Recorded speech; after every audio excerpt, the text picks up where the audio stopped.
कंगना रनौत के थप्पड़ कांड के बाद सीनियर एक्ट्रेस शबाना आजमी का रिएक्शन सामने आया है। उन्होंने कहा कि उनको कंगना रनौत से कोई लगाव नहीं है, लेकिन फिर भी उनको थप्पड़ मारे जाने का जश्न मनाने वालों की फहरिस्त में वो शामिल नहीं हो सकती। सुरक्षा कर्मी अगर कानून अपने हाथ में लेने लगेंगे तो हमें से कोई भी सुरक्षित नहीं रह पाएगा। एक्ट्रेस शबाना आजमी ने ये बात सोशल मीडिया प्लेटफॉर्म एक्स पर कही है। बताते चले कि सोशल मीडिया पर एक वीडियो तेजी से वायरल हो रहा है, जिसमें कंगना रनौत को एयरपोर्ट पर चेक इन काउंटर तक जाते हुए दिखाया गया है। जब वो वहां पहुंची तो उनकी बहस शुरू हो गई। हालांकि वीडियो में कंगना को थप्पड़ मारते हुए नहीं दिखाया गया।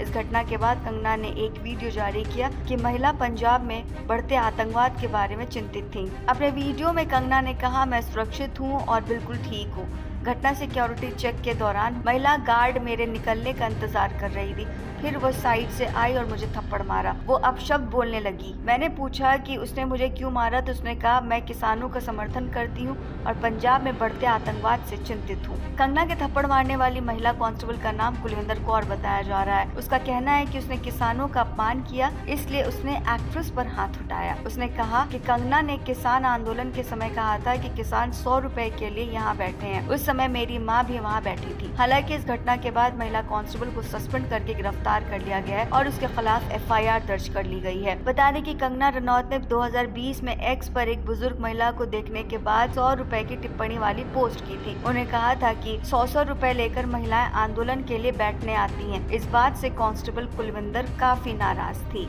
इसके अलावा पंजाब की भटिंडा सीट से नवनिर्वाचित सांसद और शिरोमणि अकाली दल की नेता हरसिमरत कौर बादल ने भी कंगना के साथ बदसलूकी मामले में प्रतिक्रिया दी है। उन्होंने कहा कि अपनी पार्टी हाईकमान को खुश करने के बजाय अपनी जिम्मेदारी को समझना चाहिए। साथ ही ये भी समझना चाहिए कि जब आप बेबुनियाद और फालतू की टिप्पणी करती हैं तो उसका रिएक्शन होता जरूर है। हरसिमरत कौर ने कहा कि अब आपके मदर को कोई वो शब्द कहे जो आपने दूसरों की माँ को लेकर कहे तो मुझे नहीं लगता कि आपको अच्छा लगेगा। हरसिमरत ने यह भी कहा कि मैं समझती हूँ कि आप एक ऐसे ओहदे पर बैठी हैं जहां आपको जिम्मेदारियों को समझना होगा। आपने बयान दिया पर आपको उस बयान के परिणाम भुगतने पड़े, तो आप शर्मिंदगी महसूस करने की बजाय आतंकवाद पर बयान देकर जहर घोलने का काम कर रही हैं। उन्हें ये भी कहा कि आप अपनी जबान पर लगाम लगाएं और उन्हें मरहम लगाते हुए मिठास फैलानी चाहिए। इससे उन्हें इन सारी चीजों का सामना नहीं करना पड़ेगा।